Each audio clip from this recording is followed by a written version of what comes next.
أعوذ بالله من الشيطان الرجيم.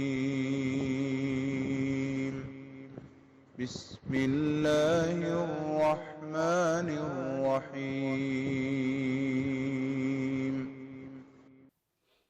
السلام علیکم ورحمۃ اللہ وبرکاتہ۔ سورۃ الکہف آیت نمبر 27 سے 29۔ ان الحمد للہ والصلاة والسلام علی رسول اللہ اما بعد۔ اعوذ باللہ السمیع العلیم من الشیطان الرجیم من ہمزہ ونفخہ ونفثہ۔ وَاتْلُ مَا أُوحِیَ إِلَيْکَ مِن کتاب ربک لا مبدل لکلماتہ وَلَن تَجِدَ مِن دونہ ملتحدا۔ وَاصْبِرْ نَفْسَكَ مَعَ الَّذِينَ يَدْعُونَ رَبَّهُمْ بِالْغَدَاةِ وَالْعَشِيِّ يُرِيدُونَ وَجْهَهُ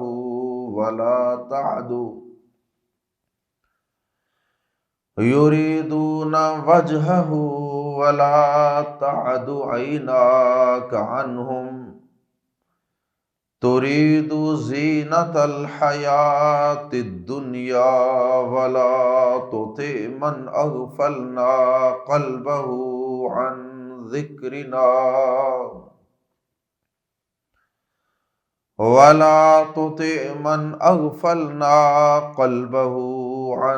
ذِكْرِنَا واتبع هواه وكان أمره فرطا۔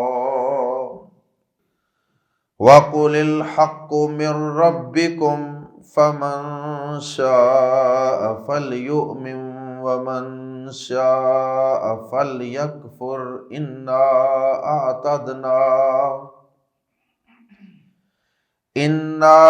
أعتدنا للظالمين نارا أحاط بهم سرادقها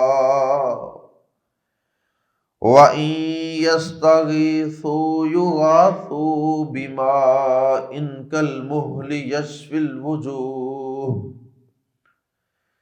بِئْسَ الشَّرَابُ وَسَاءَتْ مُرْتَفَقًا۔ اصحاب کہف کا واقعہ بیان کرنے کے بعد اللہ رب العزت نے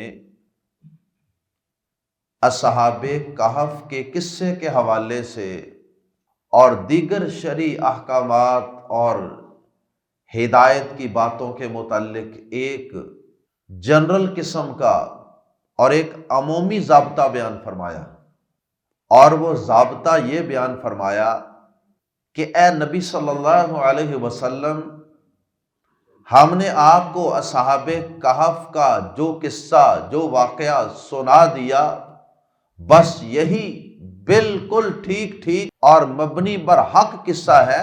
آپ اس میں ان کافروں کے کہنے پر کسی کی خاطرداری میں یا کسی کی خواہش پر اس واقعے میں نہ تو کوئی رد و بدل اور کمی بیشی کرے، اور نہ ہی آپ اس کے اندر کسی قسم کی کوئی کمی بیشی کریں۔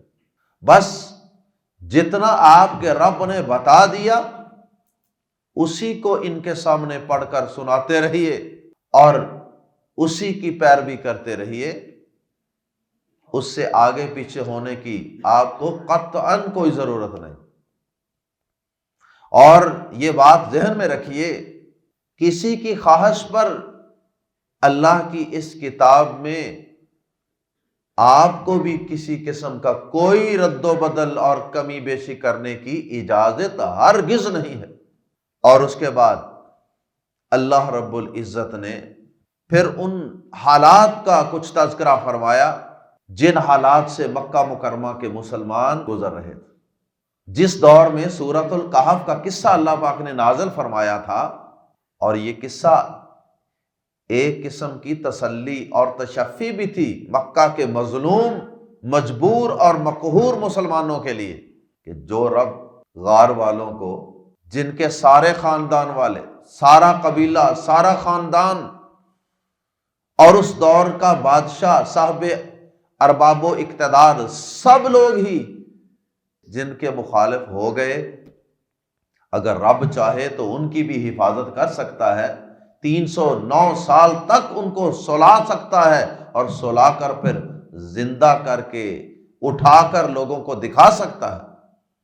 تو وہ رب تمہیں بھی ایک دن ان مکہ والوں کے ظلم و ستم سے بچائے گا اور تمہاری بھی پوری حفاظت فرمائے گا۔ تو یہ بھی ایک تسلی کے لیے واقعہ بیان ہوا، اور اب دیگر مسلمانوں کے کچھ حالات و احوال کا تذکرہ ہے جو مکہ مکرمہ میں وہ فیس کر رہے تھے۔ مثال کے طور پہ ایک واقعہ جس کی طرف آیات زیر تفسیر میں اللہ پاک نے اشارہ فرمایا ہے، وہ واقعہ اگرچہ ہم اس سے قبل تفصیل سے سورۃ الانعام کی آیت نمبر 52 میں پڑھ چکے ہیں، اسی واقعے کی طرف یا اس سے ملتے جلتے دیگر واقعات بھی اس معاشرے میں رونما ہوتے رہتے ہوں گے، اللہ پاک نے ان کی طرف اشارہ کیا، اور وہ واقعات کچھ اس طرح کے تھے، ایک واقعہ سے ہی اندازہ لگایا جا سکتا ہے۔ صحیح مسلم میں حدیث ہے، اور وہ حدیث در حقیقت سورۃ الانعام کی آیت کی تفسیر میں ہے، یعنی اس آیت کی تفسیر کے لیے وہ حدیث اور وہ واقعہ صحابی حضرت سعد بن وقاص رضی اللہ تعالی عنہ نے بیان فرمایا۔ وہ فرماتے ہیں کہ ایک دفعہ کا ذکر ہے کہ نبی پاک صلی اللہ علیہ وسلم کے پاس مکہ مکرمہ کے کچھ بڑے بڑے چودھری، سردار قسم کے لوگ بیٹھے ہوئے، اور وہ آپ سے کچھ گفت و شنید کر رہے تھے، اور آپ ان کو دین کی کچھ باتیں بتا رہے تھے کہ شاید یہ سدھر جائیں، راہ ہدایت پر چل پڑیں۔ اب وہ بڑے بڑے سردار تھے، اور سعد رضی اللہ تعالیٰ عنہ بیان کرتے ہیں کہ ہم 6 لوگ جو انتہائی کمزور تھے معاشرتی سٹیٹس کے اعتبار سے، ہم نبی صلی اللہ علیہ وسلم کی مجلس میں بیٹھے ہوئے تھے، ہم پہلے سے بیٹھے تھے اور وہ کافر بعد میں آئے۔ اب کافروں نے گفت و شنید تو شروع کر دی، لیکن ناگواری کا اظہار بھی ان کے چہروں سے واضح تھا۔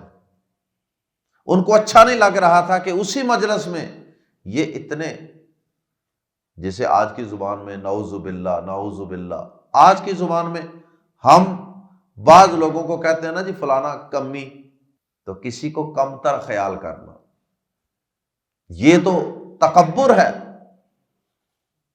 اور یہ تو کبیرہ گناہ ہے، کسی کو کمتر خیال کرنا اور اپنے آپ کو اس سے اعلیٰ اور افضل خیال کرنا۔ ان سرداروں چودھریوں کی وجہ سے نبی صلی اللہ علیہ وسلم کے دل میں کوئی خیال آیا۔ دیکھیے صحابی رسول صلی اللہ علیہ وسلم کتنی حکمت کے ساتھ، کتنی دانائی کے ساتھ، اور آپ صلی اللہ علیہ وسلم کی عزت و احترام کا پورا لحاظ رکھتے ہوئے بات کر رہے، کہتے ہیں کہ اللہ کے رسول صلی اللہ علیہ وسلم کے دل میں کوئی خیال آیا، جو اللہ پاک نے چاہا وہ خیال آیا، تو اللہ پاک نے یہ آیت کریمہ نازل فرما دی سورۃ الانعام کی۔ اور اس آیت کا مفہوم کیا ہے؟ وہ آیت کیا ہے؟ وَلَا تَطْرُدِ الَّذِينَ يَدْعُونَ رَبَّهُمْ بِالْغَدَاةِ وَالْعَشِيِّ يُرِيدُونَ وَجْهَهُ۔ اے نبی صلی اللہ علیہ وسلم، آپ ان ایمان والوں کو جو صبح و شام اپنے رب کو پکارتے ہیں، اور صبح و شام وہ اپنے رب کی رضامندی اور اس کی خوشنودی کے طالب رہتے ہیں، ایک ہی سوچ ہے کہ ہمارا رب ہم سے راضی ہو جائے، تو آپ ایسے لوگوں سے اپنے آپ کو دور مت ہٹائیے، اپنی مجلس سے ان کو مت اٹھائیے۔ تو آیات زیر تفسیر میں بھی اس طرح کی کچھ نصیحتیں بھی نبی صلی اللہ علیہ وسلم کو اللہ پاک نے فرمائی۔ اور اس کے بعد اللہ پاک نے آخری آیت کریمہ میں یہ بات بیان فرما دی کہ اے نبی صلی اللہ علیہ وسلم، آپ ان لوگوں کی خاطر، ان کافروں کے ایمان لانے کی خاطر اپنے کمزور ایمان والے اللہ والے ساتھیوں کو اپنے سے دور ہٹانے کا مت سوچئے۔ اللہ پاک نے حق واضح کر دیا، اب جس کا جی چاہتا ہے اس حق کو قبول کرے، جس کا جی چاہتا ہے اس حق کا انکار کرے۔ اس حق کو قبول کروانے کے لیے ہمیں اتنا نیچے جانے کی ضرورت نہیں ہے کہ ہم اپنے ایمان والے ساتھیوں کو ہی اپنے آپ سے اور اپنی مجلس سے دور ہٹانے کا سوچنا شروع کر دیں۔ ہاں، حق واضح ہو چکا ہے، جس کا جی چاہتا ہے قبول کرے، جس کا جی چاہتا ہے انکار کرے۔ ہاں، لیکن یہ بات ذہن میں رکھتے ہوئے کہ انکار کرنے والوں کے لیے یہ سزا ہوگی جہنم۔ آئیے قرآن مجید کے الفاظ میں پڑھتے ہیں، وَاتْلُو، اور تلاوت کیجیے۔ اور تلاوت کے دو معنی، ایک تو جو عرف میں ہم پڑھنے کو تلاوت کہتے ہیں، ریڈنگ کو، اور ایک عربی زبان میں اس کا اگر صحیح ترجمہ اور مفہوم سمجھا جائے نا، تلا یتلو کا معنی ہوتا ہے پیچھے پیچھے آنا، اور تلاوت کا صحیح حق یہ ہے، جیسا کہ اللہ پاک نے قرآن پاک میں بھی اشارہ کیا، یتلونہ حق تلاوتہ، وہ اس کی تلاوت کرتے ہیں جیسے اس کی تلاوت کا حق ہے۔ تو تلاوت کا صحیح معنی ہوتا ہے قرآن کو اس طرح پڑھا جائے کہ پڑھنے والے کی ریڈنگ کے پیچھے پیچھے ہی مفہوم بھی ساتھ ساتھ چلا آئے۔ ایسی ریڈنگ جس میں سمجھ بوجھ فہم انڈرسٹینڈنگ بھی ساتھ ساتھ پیچھے چلی آئے، پیروی کرنا اس کا لفظی معنی ہے۔ تو اس کا مطلب یہ بھی ہے کہ آپ پڑھ کے سنائیے، اور اس کا یہ معنی بھی ہے کہ آپ پیروی کیجیے۔ وَاتْلُو، اور تلاوت کیجیے، پڑھ کے سنائیے، ما، جو کچھ، اوہیا، وحی کی گئی ہے، یہ فعل مجہول ہے، اوہیا، اوہیا وحی کی گئی ہے، الیکا، الا جمع کا، الا طرف کا آپ کی، الیکا آپ کی طرف، وَاتْلُو مَا أُوحِیَ إِلَيْكَ، اور تلاوت کیجیے اے نبی صلی اللہ علیہ وسلم اس کی جو وحی کی گئی ہے آپ کی طرف، من کتابی ربک، آپ کے رب کی کتاب میں سے، یعنی آپ کے رب کی کتاب میں سے جو جو چیزیں بھی آپ کی طرف اتاری گئی ہیں وہ سب کی سب آپ تلاوت کر کے سنائیے، پڑھ کے سنائیے، لیکن اس میں کسی قسم کی کمی بیشی کا،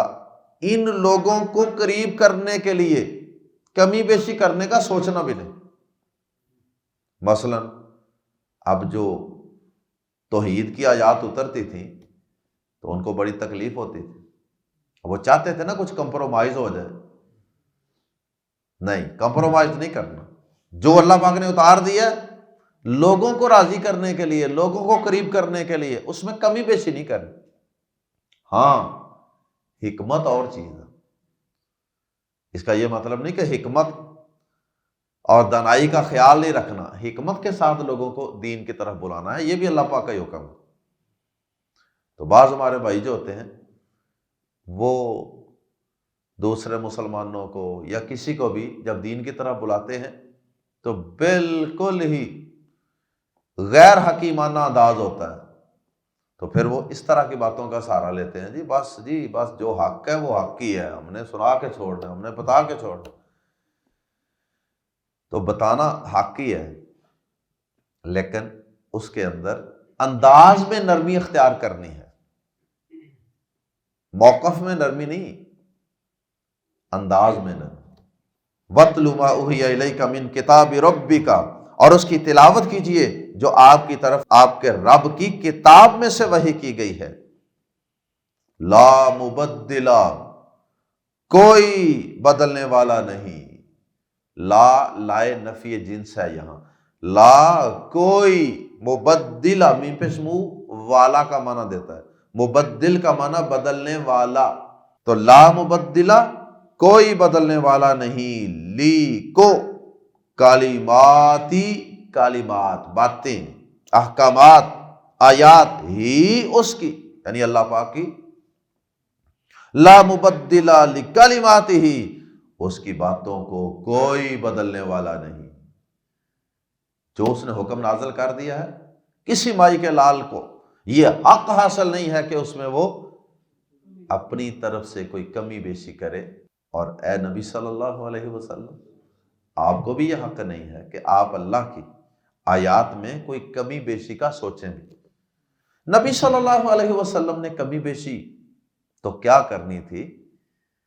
اصل میں نبی پاک صلی اللہ علیہ وسلم کی وساطت سے امت کو بعض باتیں سمجھانی مقصود ہوتی کہ ہمارے دل میں بعض اوقات ایسا خیال آ جاتا ہے نا کہ چلو کمپرومائز، چلو یہ والی آیت کبھی نہ ہو، یہ نہ سنائی جائے نا کبھی تو کیا بات ہے. وَلَن تَجِدَ اور ہرگز نہ تاجدہ تو پائے گا. وَلَن تَجِدَ اور تو ہرگز نہ پائے گا من دونہ اس کے سوا ملتحدہ کوئی پناہ کی جگہ. جائے پناہ، جائے کا معنی بھی جگہ ہی ہوتا ہے. ملتحدہ پناہ کی جگہ، تو اس کے علاوہ کوئی پناہ کی جگہ نہیں پائے گا. اگر اللہ کی کتاب میں اس کے ضابطوں میں کمی بیشی کرنے کی کوشش کی تو یاد رکھنا پھر کہیں بھی پناہ کی جگہ نہیں ملے گی اللہ کو چھوڑ کر. اللہ اکبر. وَاصْبِرْ اور صبر کیجیے. اور صبر کا معنی روک کے رکھنا، صبر کا لفظی معنی روکنا. وَاصْبِرْ تو یہاں اس کا لغوی معنی کریں گے تو زیادہ واضح ہوگی. وَاصْبِرْ اور روک کر رکھیے. لفظی معنی تو ہے روک کر رکھ کیونکہ واحد کا صیغہ ہے، لیکن ادب و احترام کے لیے ہم رکھیے. وَاصْبِرْ اور روک کے رکھیے یا روکے رکھیے. نفس کا اپنے آپ کو. مع ساتھ الذین ان لوگوں کے جو یدعون پکارتے ہیں اور ربہم اپنے رب کو بالغداتی پہلے پہر صبح والعشی اور پچھلے پہر، جو اپنے رب کو پہلے پہر اور پچھلے پہر پکارتے ہیں. اللہ اکبر. عشی ویسے شام کو نہیں کہتے، یہ سورج غروب ہونے سے جو پہلا وقت ہوتا ہے نا لوڈے والا، یہ اس کو کہتے ہیں. یدعون ربہم بالغداۃ والعشی، جو پہلے پہر یعنی دن کے پہلے حصے میں بھی اور دن کے آخری حصے میں بھی اپنے رب کو پکارتے ہیں. یریدون وہ چاہتے ہیں، وجہہ اس کا چہرہ. ایک تو لغوی معنی کہ اس کا چہرہ چاہتے ہیں یعنی اس کی زیارت چاہتے ہیں، اس کا دیدار چاہتے ہیں. اور ایک اس کا مرادی معنی لیا جائے تو مراد ہوتی ہے، چہرہ چاہنا کا مطلب ہوتا ہے کہ رضامندی چاہنا، اس کو راضی کرنا صرف مقصد. اگر نماز پڑھتے ہیں صبح و شام تب بھی، اذکار کرتے ہیں صبح و شام کے تب بھی مقصد اللہ کی رضامندی ہے. تو اس میں بعض اہل علم نے یہ بھی کہا کہ اس میں صبح و شام کے جو اذکار نبی صلی اللہ علیہ وسلم پڑھتے تھے نا وہ اسی آیت پر عمل کرتے ہوئے. وَلَا تَعْدُ اور ہرگز نہ ہٹا، تعدو تجاوز کرنا، ادا یا عدو سے. وَلَا تَعْدُ اور ہرگز نہ تجاوز کر، اور ہرگز آگے نہ بڑھیں. ایناکا اور ہرگز آگے نہ بڑھا نہیں بلکہ اور ہرگز آگے نہ بڑھیں، ہرگز تجاوز نہ کریں. ایناکا تیری دونوں آنکھیں، ایناکا تیری آنکھیں، عنہم ان سے. ولا تعد عیناک عنہم اے نبی صلی اللہ علیہ وسلم، اور آپ کی آنکھیں ان سے آگے مت بڑھیں۔ کیا مطلب؟ کہ ایمان والے کمزور صحابہ کو چھوڑ کر ان سے آگے کا سوچیں، بڑے بڑے چودھریوں سرداروں کے متعلق سوچیں اور ان کو رستے میں چھوڑ جائیں۔ تریدو، بڑے سخت الفاظ اللہ پاک نے استعمال کیے ہیں۔ اگر کوئی شخص ایسا کرے گا تو یہ سمجھا جائے گا آپ کا کوئی امتی یہ کام کرے گا، اور اگر یہ نبی صلی اللہ علیہ وسلم کو خطاب ہو تو پھر اس کا مطلب یہ ہوتا ہے، اس کو کہتے ہیں بفرض محال، یعنی ایسا مفروضہ جو عملاً ممکن نہیں ہے لیکن اس کو فرض کیا جاتا ہے کوئی بات سمجھانے کے لیے۔ جیسے اللہ پاک نے قرآن مجید میں 19 پیغمبروں کا نام لیا سورۃ الانعام میں، جلیل القدر اولو العزم پیغمبروں کا نام لینے کے بعد کیا کہا؟ اگر ان میں سے بھی کوئی شرک کرتا تو میں ان کے نامہ اعمال پہ قراص لگا دیتا، سارے عمل ضائع کر دیں۔ اب یہ ممکن ہے تھا کہ وہ پیغمبر 19 پیغمبر شرک کرتے؟ سمجھانے کے لیے۔ تو ایسے ہی یہاں پہ سمجھانے کے لیے اللہ پاک نے فرمایا کہ اگر بالفرض اگر آپ ایسا کرتے ہیں کہ ایمان والے کمزور لوگوں کو چھوڑ کر بڑے بڑے چودھریوں سرداروں کے پیچھے بھاگتے ہیں تو سمجھ جائیے کہ تریدو، سمجھا یہ جائے گا کہ تریدو آپ چاہتے ہیں زینت الحیات الدنیا، دنیا کی زندگی کی زیب و زینت، ولا توتے، آگے پھر اللہ پاک نے منع کیا، ولا توتے، اور ہرگز نہ پیچھے چل، اور ہرگز نہ کہا مان، من اس شخص کا اغفلنا، ہم نے غافل کر دیا، قلبہ، اس کے دل کو، عن سے، ذکرنا، اپنے ذکر، اپنی یاد، اور جس کے دل کو ہم نے اپنی یاد سے غافل کر دیا ہے آپ ان کے پیچھے مت چلیں، ان کی پیروی مت کریں۔ یہ نہیں کہ ان کو دعوت نہ دیں، یہ نہیں کہا جا رہا، صرف ایمان والوں، اللہ والوں، متقی، پرہیزگار، کمزور لوگوں کو چھوڑ کر ان کافروں کے پیچھے پڑ جانا، بڑے بڑے چودھریوں سرداروں کے پیچھے، یہ درست نہیں۔ اور یہاں ان کی پیروی کرنے سے بھی منع کیا جا رہا، ان کی باتوں میں نہیں آنا۔ وَلَا تُطِعْ مَنْ أَغْفَلْنَا قَلْبَهُ عَنْ ذِكْرِنَا، کیونکہ یہ ان کی خواہش تھی نا اصل میں کہ یہ کمزور لوگ ہمارے مجلس میں کیوں بیٹھتے ہیں، یہ ہماری انسلٹ ہے، ہماری توہین ہے۔ تو فرمایا کہ ان کے پیچھے لگ کر آپ ایسا کرنے کا مت سوچیے، وَلَا تُطِعْ، اور مت پیچھے چلیے، مت پیروی کیجیے، مت کہا مان، من اس شخص کا، اغفلنا قلبہ عن ذکرنا، جس کے دل کو ہم نے اپنی یاد سے غافل کر دیا، واتبع، اور اس نے پیروی کی، ہوا، خواہش کی، ہو، اپنی، اور وہ اپنی خواہش کے پیچھے چلا، وہ خواہشات کا بندہ ہے اور ہماری یاد سے بھی غافل ہے، تو آپ اس کے پیچھے چلنے کی یا اس کی بات ماننے کی ہرگز کوشش نہ کریں۔ وَكَانَ أَمْرُهُ، اور ہمیشہ سے ہے، وَكَانَ، اور ہمیشہ سے ہے، أَمْرُهُ، اس کا کام، اس کا معاملہ، اس کے افیئرز، اس کے میٹرز، فُرُطًا، حد سے بڑے ہوئے، وَكَانَ أَمْرُهُ فُرُطًا، اور اس کا کام ہمیشہ حد سے بڑا ہوا، یعنی وہ تو اس کی زندگی افراط و تفرید کا شکار۔ تو جو افراط و تفرید کا شکار لوگ ہیں ان لوگوں کے پیچھے مت چلیے۔ حق افراط و تفرید کے بین بین ہوتا ہے۔ اب ایک شخص 16 گھنٹے سوتا ہے اور ایک بندہ اس کے برعکس، یہ 16 گھنٹے سوتا ہے، وہ 3 گھنٹے سوتا ہے، تہجد ہی پڑھی جاتا ہے ساری رات۔ ایک شخص ہے وہ 3 گھنٹے سوتا ہے، تہجد پڑھی جاتا ہے، بیوی کا کوئی بھی ادا نہیں کرتا، صبح سویا رہتا ہے، کام پہ بھی نہیں جاتا۔ تو یہ دونوں صورتیں کیا ہیں؟ افراط و تفرید، اعتدال۔ وَقُلِ الْحَقُّ، اور کہہ دیجئے نبی صلی اللہ علیہ وسلم، وَقُل، اور کہہ دیجئے، آگے ملانے کے لیے زیر لگائی گئی ہے قل کے نیچے، الحق من ربکم، یہی حق ہے یا یہ حق ہے تمہارے رب کی طرف سے۔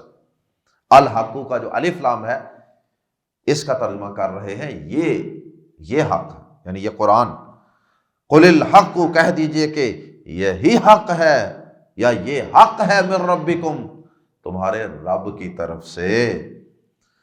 بس آپ سب کو سنا دیجئے، کوئی کمزور ہے اسے بھی سنا دیجئے، جو چودھری سردار ہے اسے بھی سنا دیجئے، جو اپنے ہیں ان کو بھی سنا دیجئے، جو بیگانے ہیں ان کو بھی بتا دیجئے، کیا کہ یہ میرے رب کی طرف سے حق ہے، یہ قرآن، یہ پیغام اترا ہے۔ تو من شاء، جو چاہے، فل یؤمن، پس وہ ایمان لے آئے، پھر جو چاہے پس ایمان لے آئے۔ ومن شاء، اور جو چاہے، فل یکفر، پس چاہیے کہ وہ کفر کرے، جو چاہے کفر کرنا وہ کر لے، جو ایمان لانا چاہے اسے چاہیے کہ لے آئے۔ یعنی مرضی اپنی مرضی کریں، جو بھی کرنا ہے اللہ نے حق واضح کر دیا۔ اب انتخاب چوائس اپنی وہ آپ ان پہ چھوڑ دیجئے، یہ ہے کام آپ کے کرنے والا۔ ہاں، جو کفر کرے گا ساتھ ہی سزا بھی بیان کر دی ہے کہ کہیں کوئی غلط فہمی کا شکار نہ ہو جائے کہ جی اللہ پاک نے تو ہمیں چوائس دی ہوئی ہے، جو مرضی کریں۔ فرمایا انا، بے شک ہم نے، اعتدنا، ہم نے تیار کر رکھی ہے، للظالمین، ایسے ظالموں کے لیے جو کفر کرنے والے ہیں، کیونکہ کفر اور شرک سے بڑا ظلم کوئی نہیں کائنات میں۔ نارن، ایک ایسی آگ، ایک آگ یا ایسی آگ، احاطہ، گھیر رکھا ہے، بہم، ان کو، انہیں، سرادقو، کناتوں نے، ہاں اس کی آگ کی، ہاں کی ضمیر نار کی طرف لوٹ رہی، سرادقو، ہاں اس آگ کی قناتوں سے۔ قنات اردو میں بھی استعمال ہوتا ہے، یعنی کسی جگہ کو ارد گرد سے کور کرنے کے لیے جو اس کی چار دیواری سے کی جاتی ہے۔ تو مراد یہ ہے کہ جہنم کو اللہ پاک نے آگ ہی سے چاروں طرف سے گھیرا ہوا ہے، یعنی اس کی باؤنڈری بھی آگ کی ہی ہے۔ اب وہاں سے کوئی نکل کے کدھر جائے گا؟ اللہم لا تجعلنا، احاط بہم سرادقها، جس کی قناتوں نے انہیں گھیر رکھا ہے۔ ابھی تو وہ دنیا میں تھے، لیکن اللہ پاک اتنی یقینی خبر دے رہے ہیں، ماضی کے صیغوں کے ساتھ بات کرنے کا مقصد یہ ہوتا ہے کہ یہ بات اتنی یقینی ہے کہ کافروں کو جہنم کی آگ گھیر کے رکھے گی قناتوں کی طرح، یہ بات اتنی یقینی ہے کہ سمجھو جہنم نے گھیر لیا۔ وَإِن يَسْتَغِيثُوا، وَإِن، اور اگر يَسْتَغِيثُوا، وہ پانی مانگیں گے، یستغیثو، اس کے شروع میں یا کے بعد جو سین اور تا ہے نا، یہ زائد حروف، ان کی وجہ سے اس میں طلب کا، ڈیمانڈ کا، مانگنے کا معنی ہے۔ وَإِن يَسْتَغِيثُوا، اور اگر وہ، وَإِن يَسْتَغِيثُوا، اور اگر وہ مانگیں گے، یہ بھی ترجمہ ہو سکتا ہے، یا وہ پانی مانگیں گے، یغاثوا، تو انہیں پانی دیا جائے گا۔ سورۃ البقرہ میں آتا نا وَإِذِ اسْتَسْقَىٰ، اور جب پانی مانگا موسیٰ علیہ السلام نے، ربہ، اپنے رب سے، نماز استسقاء، پانی مانگنے والی نماز، بارش۔ وَإِن يَسْتَغِيثُوا، اور اگر وہ پانی مانگیں گے، پیاس تو لگے گی نا پھر اتنی آگ میں، یغاثوا، وہ دیے جائیں گے، بِمَاءٍ، ایسے پانی کے ساتھ، یعنی انہیں ایسا پانی دیا جائے گا، یغاثوا بِمَاءٍ، انہیں ایسا پانی دیا جائے گا، کالمہل، کاف زبر کا مانند، المہل، پگھلے تانبے جیسا، کوئی بھی دھات جو پگھل جائے، لوہا، تانبا، سیسا، میٹلز جتنی بھی ہیں، خصوصاً تانبا۔ تو المہل پگھلا ہوا تانبا، بعض نے اس کا ترجمہ گرم تیل کی تل چھٹ بھی کیا ہے، جیسے کوئی چیز بھوننے کے لیے تیل کو فل گرم کیا جاتا ہے۔ کل محل، پگھلے تانبے جیسا، تو انہیں پانی دیا جائے گا پگھلے ہوئے تانبے جیسا۔ یشفی، بھون ڈالے گا، روسٹ کر دے گا، الوجوہ، چہروں کو، جب وہ پینے کے لیے چہرے کے قریب لائیں گے اتنا شدید گرم ہوگا کہ قریب آنے سے چہرے جھلس جائیں گے، جیسے بھون دیا گیا ہے کسی تکے کباب کو آگ پر۔ بئس الشراب، برا مشروب ہے، اچھا مشروب نہیں ہے یہ۔ بئس الشراب، کیا برا مشروب ہے، کیا برا پینا ہے۔ وساعت، اور کیا بری ہے، مرتفقا، آرام گاہ۔ مرفق کوہنی کو کہتے ہیں، مرفق۔ تو اس کا لفظی معنی ہے کہ آدمی اپنا سر کوہنی کے اوپر رکھتا ہے جب، یعنی آرام کی کیفیت۔ وساعت مرتفقا، اور بری ہے آرام کرنے کی جگہ، اور یہ بطور طنز کہا جا رہا ہے کہ یہ جہنم جو ہے یہ آرام کرنے کی بہت بری جگہ ہے۔ اللہ تعالی ہم سب کو ایمان لانے کی توفیق عطا فرمائے، اور اللہ پاک ہمیں اپنے ہر قسم کے عذابوں سے اپنی پناہ میں رکھے۔ اللہ ہم سب کو اپنی رضامندی کے لیے صبح و شام اپنے آپ کو یاد کرنے کی توفیق عطا فرمائے۔ ذکر، اذکار، نماز، ہر چیز کے اندر اللہ ہمیں مگن رہنے کی توفیق عطا فرمائے، اور ہمارا بھی مطمع نظر وہی ہو جو اللہ پاک نے ان آیات میں بیان کیا ہے ایمان والوں کا، کہ وہ صبح و شام اپنے رب کو یاد کرتے ہیں اور اپنے رب کی رضامندی کے متلاشی رہتے ہیں۔ اللہم اجعلنا منہم، سبحانک اللہم وبحمدک، اشہد ان لا الہ الا انت، استغفرک واتوب الیک۔